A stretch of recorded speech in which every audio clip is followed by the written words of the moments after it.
Et salut Léon, ce coup-ci, je vous parle du montage, de la description du porte-cric e-lift de chez Raptor 4. Alors, comme d'habitude, je vous ferai la description du contenu du kit, le montage et quelques appréciations pour la fin. Alors, c'est parti, le contenu du kit. Alors, nous avons le support inférieur, nous avons la fixation intermédiaire, la fixation supérieure et le traditionnel sachet de vis. Allez, c'est parti pour la visserie. La visserie, la voilà. Une fois rangée, ça fait ça. Et après, on le range par affectation. Et par affectation, on s'aperçoit que apparemment il manquerait 3 rondelles. Mais bon, ça c'est pas bien méchant, on doit les avoir en stock, on trouvera. Après le montage proprement dit, voilà, le support inférieur est monté, il tient par 3 vis. Là, on se rend bien compte du conflit qu'il peut y avoir entre la rotule inférieure du porte-roue et cette vis-là. Et puis les vis, je les trouve un peu courtettes parce qu'elles prennent pas bien sur la rondelle de l'écrou du stop. Bien, là, voilà le conflit, le conflit, c'est pas un vrai conflit, mais ça passe juste tête. Les 3 vis, un peu courtes, pour prendre sur les rondelles du stop. Bien, on passe au montage du support intermédiaire qui se fixe sur le support supérieur du porte-roue de secours de la même marque Raptor 4x4. Là, la peinture qu'il y a sur le goujon empêche la vis de bien se serrer. On n'arrive pas au bout du filetage. Le cric, on le présente et qu'est-ce qu'on voit?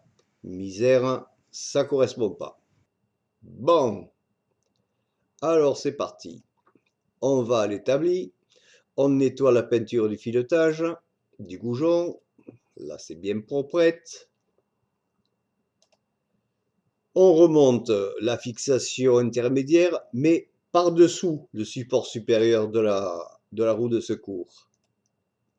Et là, miracle, ça marche. Alors moi, ce que je ferais bien un perçage dans l'embase, là, pour essayer de mettre un cadenas. Parce que j'ai pas envie qu'on me pique mon cric lift. Il est tout vieux, tout moche, mais c'est mon cric lift, je veux pas qu'on me le pique. Et là, c'est bon.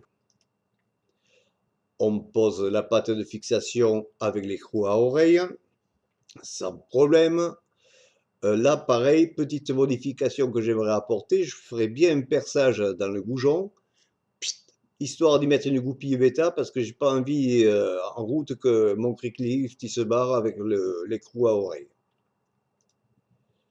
En préventif, on nettoie le filetage du support supérieur. Là, il est nettoyé. On le présente sur le pavillon du Defender au-dessus de la gouttière, comme vu au niveau des photos du site Raptor 4x4. Et on fait un premier perçage.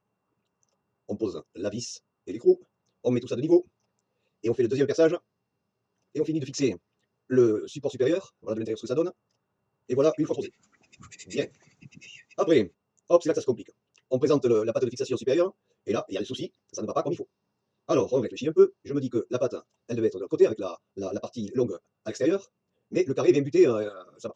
Bon, alors je pense que le gars qui a soudé le petit tube rectangulaire dans la patte, il avait abusé du Chianti ou de la Marsala, je sais pas, mais il a certainement interverti le soudage, c'est-à-dire il a soudé le petit tube rectangulaire dans le trou prévu pour la fixation, au lieu de le fixer dans le trou prévu pour faire la soudure par bouchonnage. Donc ça, je vais voir avec Raptor 4, j'espère qu'ils vont me la changer cette patte. Donc quand même, il faut se débrouiller.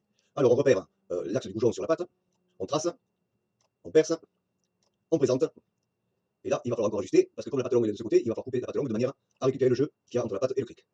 On coupe, on présente, et là ça a l'air bon. Et on achète la fixation avec les croix à oreille, et là pareil, un petit perçage pour mettre une goupille bêta, ce sera fait. Donc voilà, là mon cric il est à sa place. Alors ce que je ferais bien aussi, c'est intercaler entre l'embase du cric et les deux fixations moyennes et hautes, un bout de chambre à air collé, pour pas que ça branloche trop. Mais là, ça branloche pas déjà, mais bon, métal contre métal, on peut Bon, faire isoler. ben, la nuit porte conseil. Voilà l'erreur. Là, le support supérieur, il ne faut pas le mettre là. Il faut le mettre comme ça. Donc du coup, si on remet la pâte d'origine, elle est bonne. Mais bon sang, c'est pas possible. Vous pouvez pas mettre des instructions détaillées, des plans éclatés, parce que là, voilà, moi j'ai 2 trous dans le def maintenant et je ne sais pas comment je vais me débrouiller. Bon, si j'ai peut-être une solution, tout bêtement, je vais refaire une pâte comme celle du support intermédiaire et ça suffira bien. On en arrive aux appréciations.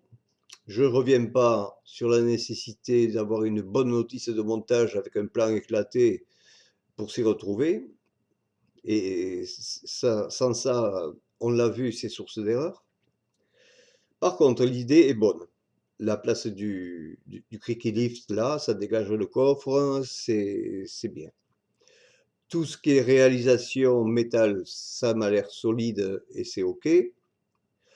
Les petits défauts, la longueur des vis de l'embase, on l'a vu, elles sont un poil courtes pour prendre sur la rondelle de l'écrou nil stop.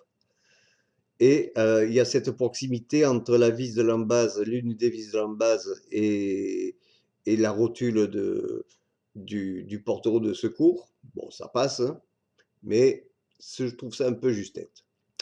Les améliorations pardon, que j'aimerais apporter.